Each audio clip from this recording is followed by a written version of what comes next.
वक्रतुण्डी महाकाय सूर्यकोटि समप्रभ निर्विघ्नं कुरु मे देव सर्वकार्येषु सर्वदा। राम राम जय जय जय राम, राम राम जय सीताराम। जय सिया राम। दोस्तों, भक्ति सागर सोनिका चैनल में आप सबका स्वागत है। उम्मीद है कि आप सब कुशल मंगल से होंगे। श्री राम जी आप पर कृपा दृष्टि बनाए रखें।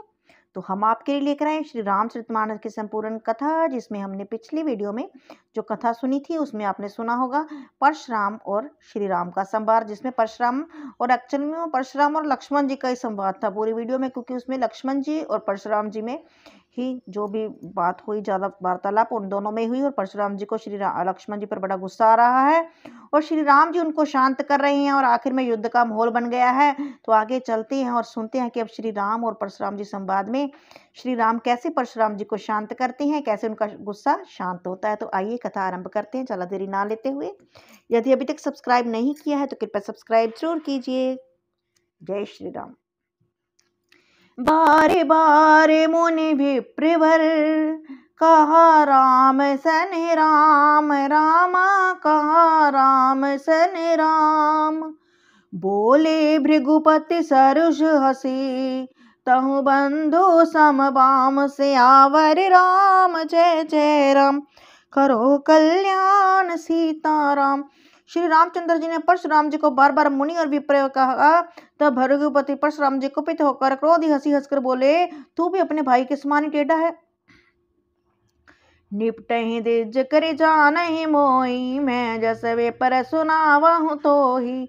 चाप सुतर वासर आहति जानू, कोप मोरे अति घोर कृसानु। तू मुझे निरा ब्राह्मण ही समझता है? मैं जैसा विप्र हूँ तुझे सुनाता हूँ। धनुष को स्त्रुआ बाण होती और मेरे क्रोध को अत्यंत भयंकर अग्नि जान। समधि सेन चतुरंग सहाई, महामहीप भये पशुआई। मैं अहीं परसु काटि बल दीने, समर जगे जप कोट कीने। मोर पर भाव विदित नहीं तोरे, बोल से निदर विप्र के भोरे। भंज्यू चाप दाप बड़ बाड़ा, अहिमति मनु जीति जग ढाड़ा। तो परशुराम जी गुस्से में बोल रहे कि चतुरंगनी सेना, सुंदर समिधाएं, यज्ञ में जलाई जाने वाली लकड़ियां हैं, बड़े बड़े राजा उसमें आकर बलि के पशु हुए, जिनको मैंने ऐसे फरसे से काट कर बलि दिया है। ऐसे करोड़ों जप युक्त रण जग मैंने की, अर्थात जैसे मंत्रोच्चारण पूर्वक स्वाहा शब्द की स्तुति दी जाती है, उसी प्रकार मैंने पुकार पुकार कर राजाओं की बलि दी है। मेरा प्रभाव तुझे मालूम नहीं, इसी से तू ब्राह्मण के धोखे में मेरा निरादर करके बोल रहा है। धनुष तोड़ डाला, इससे तेरा घमंड बहुत बढ़ गया है। ऐसा अहंकार है मानो संसार को जीत कर खड़ा है। राम कहा मुनि कहो विचारी, ऋषि अति बड़ी लघु चूक हमारी। छुअत ही टूट पिनाक पुराना, मैं कहीं हेत करो अभिमाना। अब राम जी बड़े शांत स्वर में क्या बोले? राम जी ने कहा, मुनि विचार कर बोलिए, आपका क्रोध बहुत बड़ा है और मेरी भूल बहुत छोटी। पुराना धनुष था, छूते ही टूट गया, मैं किस कारण अभिमान करूं। जो हम निदर ही विप्रबदी, सत्य सुनो भृगुनाथ। तो अस को जग शुभ तुझही, भय बस ना वही मात। हे भृगुनाथ, यदि हम सचमुच ब्राह्मण कहकर निरादर करते हैं तो ये सत्य सुनिए, फिर संसार में ऐसा कौन योद्धा है जिसे हम डर के मारे मस्तक निवाएं। देव धनुज भूपति भट नाना, समबल अधिक हो बलवाना। जो रण हमें पचार है को, लरी सुखेन कालु किन हो। देवता, दैत्य, राजा या बहुत से योद्धा वे चाहे बल में हमारे बराबर हो, चाहे अधिक बलवान हो, यदि रण में कोई भी ललकारो तो हम उससे सुखपूर्वक लड़ेंगे, चाहे काल ही क्यों ना हो।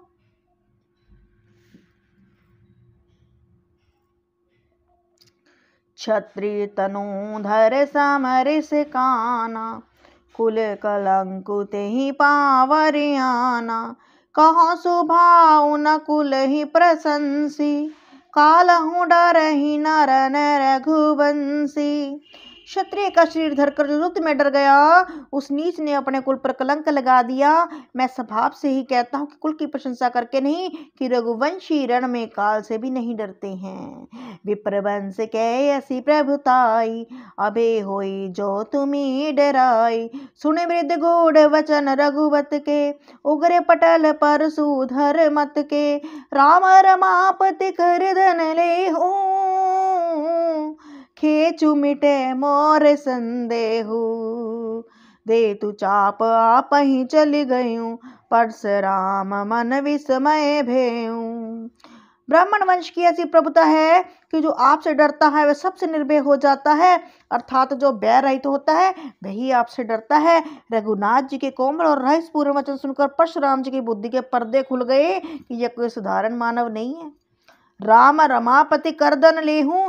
परशुराम जी ने कहा, हे राम, हे लक्ष्मीपति, खेचो मिटे मोर संदेहो। धनुष को हाथ में अथवा लक्ष्मीपति विष्णु का धनुष लीजिए। दे तू चाहू आप ही चल गए हूँ, लीजिए और इसे खींचिए जिससे मेरा संदेह मिट जाए।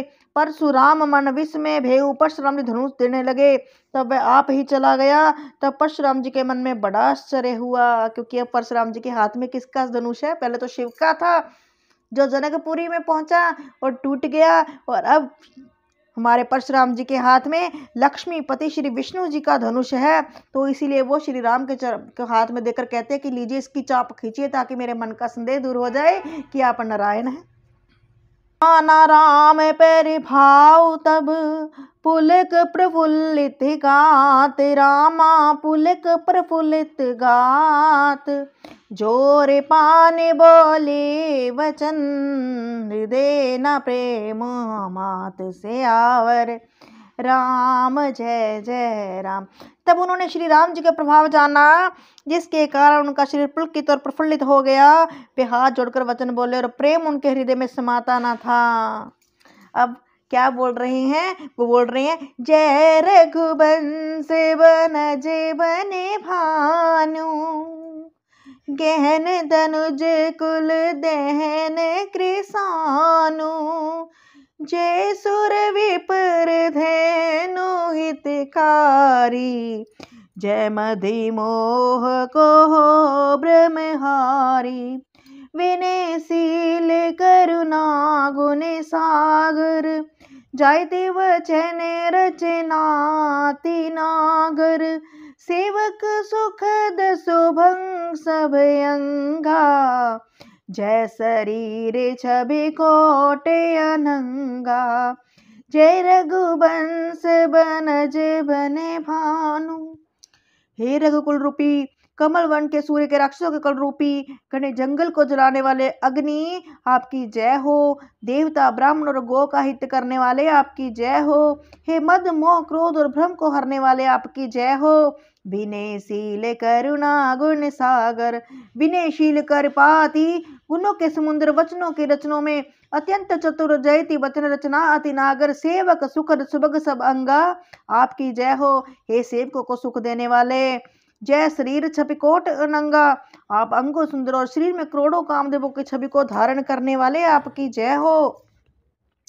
करूं कहाँ मुख एक प्रशंसा, जय महेश मन मानस हंसा। अनुचित बहुत कह्यों अज्ञाता, क्षमो क्षमा मंदिर दो भ्राता। के जय जय रघुकुल के तू, भृगपति गए बने तप हेतु। आप भयों कुटिल मई डराने, जय तह कायर गवी पुराने। मैं एक मुख से आपकी क्या प्रशंसा करूं? हे महादेव जी, मन रूपी मानसरोवर हंस के आपकी जय हो। मैंने अनजाने में आपको बहुत से अनुचित वचन कहे। हे क्षमा के मंदिर दोनों भाई, मुझे क्षमा कीजिए। हे रघुकुल के पताका स्वरूप श्री राम जी, आपकी जय हो, जय हो, जय हो। ऐसा कहकर परशुराम जी तप के लिए वन को चले गए, और दुष्ट राजा लोग बिना ही कारण मन कल्पित डर से श्री रामचंद्र जी से परशुराम जी भी हार गए। हमने इनका अपमान किया था, अब कहीं ये उसका बदला ना ले ले। डर गए और वह कहर चुपके से जहां तहां भाग गए। बोलो सियापति रामचंद्र महाराज की जय। देवन दीन धुम्भी प्रभु पर बरसहि फूल, रामा प्रभु पर बरसहि फूल। हर्षपुर नर नारी सब मिटे मोह मय सूल, सियावर राम जय जय राम। देवताओं ने नगाड़े बजाए, प्रभु के ऊपर फूल बरसने लगे। जनकपुर के स्त्री पुरुष सब हर्षित हो गए, उनको मोहमय शूल मिट गया।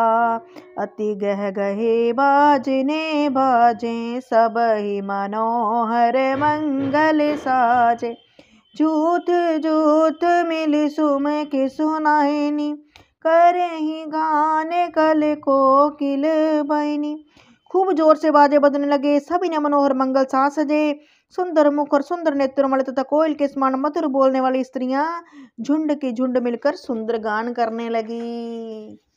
सुख वदेह कर बरनी न जाई, जन्म दरिद्र मनोनिधि बाई। विगत तरास भई सिए सुखारी, जनु बिदु दे चकोरे कुमारी। जनक जी का सुख वर्णन नहीं किया जा सकता, मानो जन्म का दरिद्र धन का खजाना पा गया हो और सीता जी का भय जाता रहा। वे ऐसी सुखी हुई जैसे चंद्रमा के उदय होने से चकोर की कन्या सुखी होती है। जनक कीने कोस के प्रणामा, प्रभु प्रसाद धनु भंजयो रामा।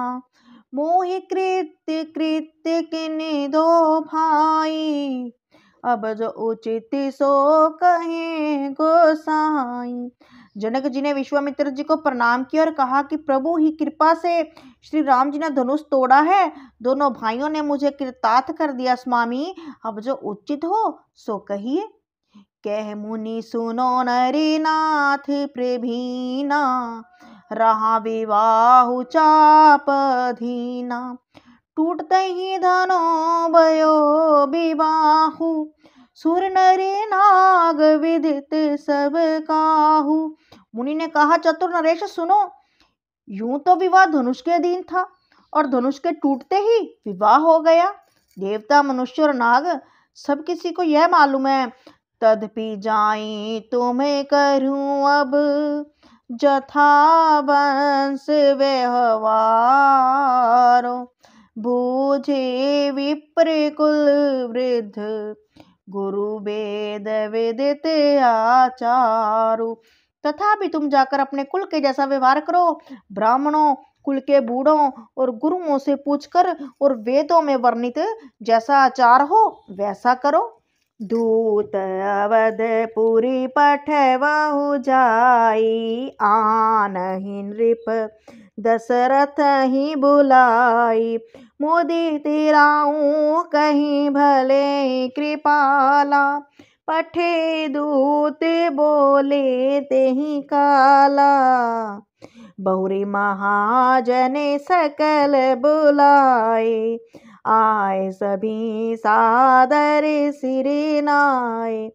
हाट बाट मंदिर सुर भाषा, नगर सवार हूँ चारियों पासा।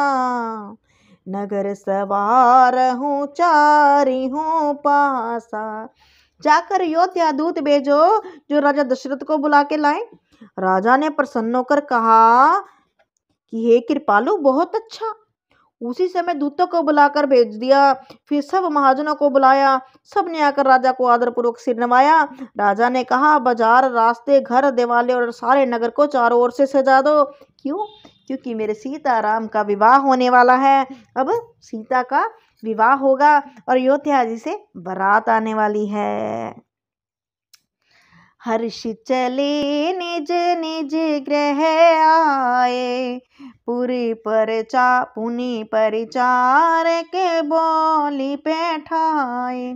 रजुव चित्र बितान बनाई, सिर धरे भजन चले सचुपाई। पठे बोले गुणित ने नाना, जे बेतान विधि कुशल सुजाना, विधि बंदित के नारंभा, बिरचे कनक कदली के खंबा। महाजन प्रसन्न होकर चले अपने अपने घर आए। राजा ने नौकरों को बुलाया भेजा और आज्ञा दी कि विचित्र मंडप तैयार करो। सुनकर वह सब राजा के वचन सिर पर धरकर और सुख पाकर चले। उन्होंने अनेक कारीगरों को बुला भेजा जो मंडप बनाने में बड़े कुशल और चतुर थे। उन्होंने ब्रह्मा की वंदना करके कार्य आरंभ किया और सोने के केले के खंबे बनाए गए। किस लिए? क्योंकि मेरे राम और सिया का विवाह होने वाला है, विवाह उत्सव होने वाला है। हरिते मनीन के पत्र फल, पदुम राग के फूल, रचना देखी विचित्र अति, मनोवरिंच कर भूल। हरी हरी मणियों के पत्ते और फल बनाए तथा पद्म राग मणियों के फूल बने। मंडप की अत्यंत विचित्र रचना देखकर ब्रह्मा का मन भी भूल गया। बेनु हरित मणि में सब कीना, सरल सपरब परे नहीं चीना, कनक कलित यही बेल बनाई, लखी नहीं परे सपरन सुहाई। बांस सब हरी हरी मणियों के सीधे और गांठों से युक्त ऐसे बनाए जाए पहचाने नहीं जाते कि मणियों के हैं। जैसे उदाहरण, सोने की सुंदर नाग बोली पान की लता बनाई, जो पत्तों सहित ऐसी भली मालूम होती थी कि पहचानी नहीं जाती थी। तेही के रची पची बंद बनाए, बिच बिच मुकुता दाम सुहाए, मानिक मरे कत कुलिस पिरोजा, चिरी कोरी पची रचे सरोजा। उसी नागबेली के रचकर और पच्ची कारी करके बांधने की रस्सी बनाई, बीचों बीच में मोतियों की सुंदर झालरें, मणिक पन्ने हीरे और फिरोजन रत्नों को चीरकर कोरकार और पच्चीकारी करके लाल हरे सफेद और फिरोजी रंग के कमल बनाए गए। किए भृंग बहुरंग विहंगा, बूझहि गजे प्रवन प्रसंगा, सुर प्रतिमा खंबन गढ़ी काढ़ी, मंगल द्रिबे लिए सब ठाड़ी, मंगल द्रभ लिए सब ठाड़ी। भोर और बहुत रंगों के पक्षी बनाए जो हवा के सहारे गूंजते और गूंजते। खंभों पर देवताओं की मूर्तियां गढ़कर निकाली जो सब मंगल द्रव्य किए खड़ी थी। चौके भांति अनेक पराई, सिंदूर मणि में सहज सुहाई। गजमुक्ताओं के सहज सुहावने अनेकों तरह के चौक पराए गए। सौरव पल्लव सुभग सुठी, किए नीलमणि कोर रामा, किए नीलमणि कोर। हे में बोर मरकत घवर, लसते पाट मही टोर से आवर। राम जय जय राम, मेरे प्रभु राम जय जय राम। तो आप देख रहे हैं कि जिस तरह से हम अपने घरों में शादी विवाह में डेकोरेटर को बुलाते हैं ना, कोई फ्लावर डेकोरेशन वाला होता है, वेडिंग प्लानरों को बुलाते हैं कि प्लान कीजिए, कोई मेहंदी वाला है, कोई फूलों वाला है, कोई लाइट वाला। उसी तरह से राजा जनक ने भी अपने अपने डेकोरेटर, अपने अपने वेडिंग प्लानर बुलाए और अब देखिए वो कितनी अच्छी कारीगरी कर रहे हैं, किस तरह से डेकोरेट कर रहे हैं पूरी जनकपुरी को। क्यों? क्योंकि मेरे राम की बारात आने वाली है अयोध्यापुरी से। नीलमणि को कोर कर अत्यंत सुंदर आम के पत्ते बनाए, सोने के आम के फूल और रेशम की डोरी से बंधे हुए पन्ने के बने फूलों के गुच्छे सुशोभित हैं। रचे रुचिरे बर बंदन वारे, मनो मनो भव फंद समारे। मंगले कलश अनेक बनाए, ध्वज पताक पट चमर सुहाए। दीप मनोहर मणि में नाना, जाय न बरन विचित्र बिताना। जेहि मंडप दुल्हने वैदेही, सोबर ने असीमति कब कही। सुंदर उत्तम बंधन द्वार बने, मानो कामदेव ने फंदे सजाए हों। अनेकों मंगल कलश हो गई, सुंदर ध्वजा पताका पर्दे और चवर बनाए गए, जिनमें मणियों के अनेक सुंदर दीपक हैं। इस विचित्र मंडप को तो वर्णन ही नहीं किया जा सकता। जिस मंडप में श्री राम जानकी जी दुल्हन होंगी, किस कवि की ऐसी बुद्धि जो उसका वर्णन कर सके। दूल्हो राम रूप गुण सागर, शोभितानो तिहु लोक उजागर। जनक भवन की शोभा जैसी, ग्रह ग्रह प्रतिपुर देखई तैसी। जे तेरे होती ते समय निहारी, तेहि लगु लगी भवन 10 चारी। जो संपदा नीच ग्रह सोहा, सो बिलो की सुरे नायक मोहा। जिस मंडप में रूप और गुणों के सुंदर राम जी दूल्हे होंगे, उन मंडप तीनों लोकों में प्रसिद्ध होना ही चाहिए। जनक जी के महल सी शोभा, वैसी शोभा नगर के प्रत्येक घर की दिखाई देती है। उसी समय जिसने तिरहुत को देखा, उसे 14 भवन तुच्छ जान पड़े। जनकपुर में नीच के घर भी समय से संपदा शोभित थे, उसे देखकर इंद्र भी मोहित हो रहे थे। मतलब कि जनकपुरी का हर घर बहुत ही सुंदर था। गरीब से गरीब का घर भी इतना सजा हुआ था कि इंद्र देव भी उस पर मोहित हो रहे थे। बसे नगर जहि लाछ कर, कपट नारी बर बेशु। तेहि पुर के शोभा कहित, सकुचहि सारद शेषु। जिस नगर में साक्षात लक्ष्मी जी कपट की स्त्री के सुंदर वेश बनाकर बसती हो, उस पर की शोभा का वर्णन कैसे हो सकता है? आप ही बताइए। जहाँ लक्ष्मी जी स्वयं निवास कर रही, सरस्वती और शेष भी वहां सुखसाते हैं। पहुँचे दूत रामपुर पावन, हर्षे नगर विलो की सुहावन। भूपद और तीन खबर जनाई, दशरथ नृप गुण सुनी लिए बुलाई। दशरथ नृप सुन लिए बुलाई। जनक जी के दूत रामचंद्र जी की पवित्रपुरी अयोध्या पहुंच गए हैं। सुंदर नगर देखकर हर्षित हुए। राजद्वार पर जाकर उन्होंने खबर भेजी। राजा दशरथ जी ने सुनकर उन्हें बुला लिया कि जनकपुरी से दूत आया है। करी प्रणाम तीन पाती ही दीनी, मुदित महीप आप उठ लीनी।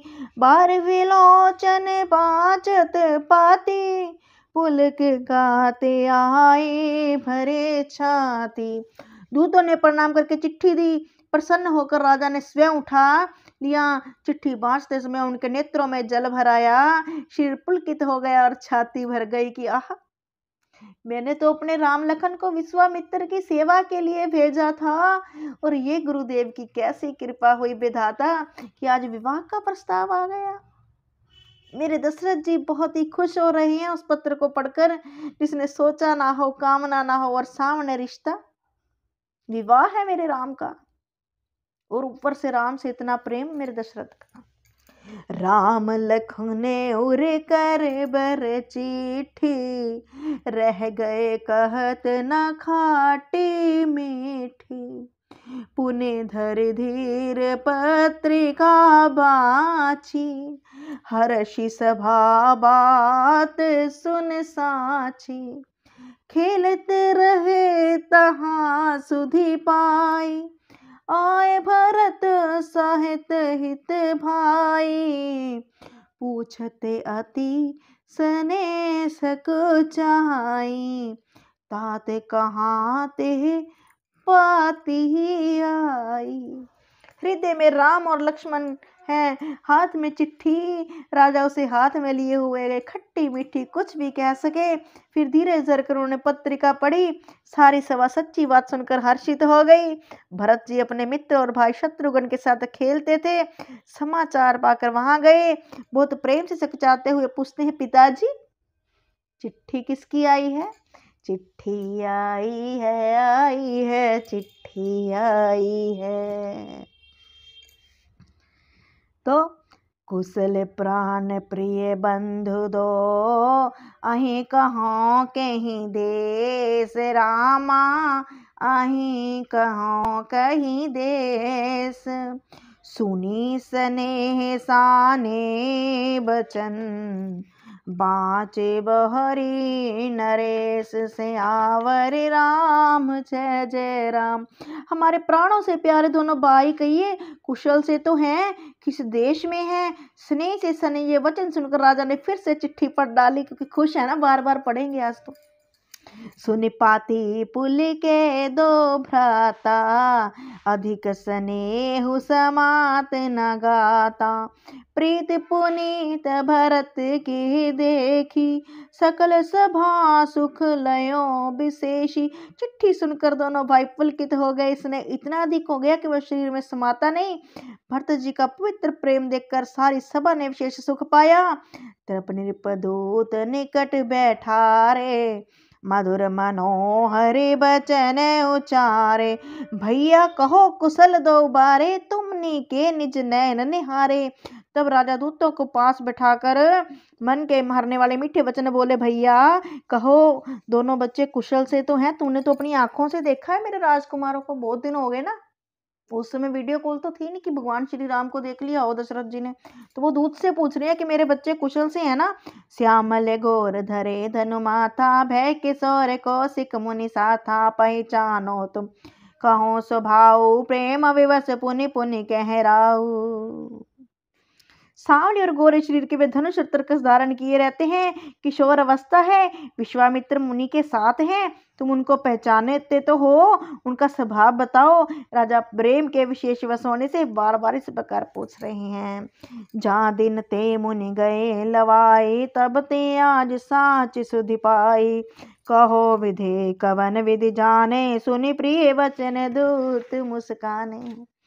जिस दिन से मुनियों ने लिया तब से आज तक हमने सच्ची खबर आज पाई। कहो तो महाराज जनक उन्हें कैसे पहचाना। हे प्रिय वचन सुनकर दूत मुस्कुराए। सुनो महीपति मुकुट मणि, तुम सम धन्य न कोई रामा, तुम सम धन्य न कोई। राम लखन जिनके तनय, विषव विभूषण दो सियावर राम जय जय राम। करो कल्याण सीताराम। तो दूत कहते हैं, राजा मुकुटमणि सुनिए, आपके समान धन्य कोई नहीं है। जिनके राम लक्ष्मण जैसे पुत्र हैं, जो दोनों विश्व के विभूषण हैं, ऐसे श्री राम और लक्ष्मण की खबर सुना रहे हैं जनकपुरी से आए हुए दूत। तो आज की वीडियो में हमने देखा कि किस प्रकार परशुराम जी का संदेह मिटा और वो नारायण को पहचान गए, और उसके बाद विवाह की तैयारियां शुरू हो गई हैं। जनकपुरी से दूत अयोध्यापुरी में पहुंच चुका है, और दूत ने पत्रिका, विवाह का निमंत्रण पत्र, जिसको साहा चिट्ठी भी बोला जाता है, हमारे यहाँ पर लगन पत्रिका पहुंच चुकी है। और अब उस दूत की मनोहार हो रही है।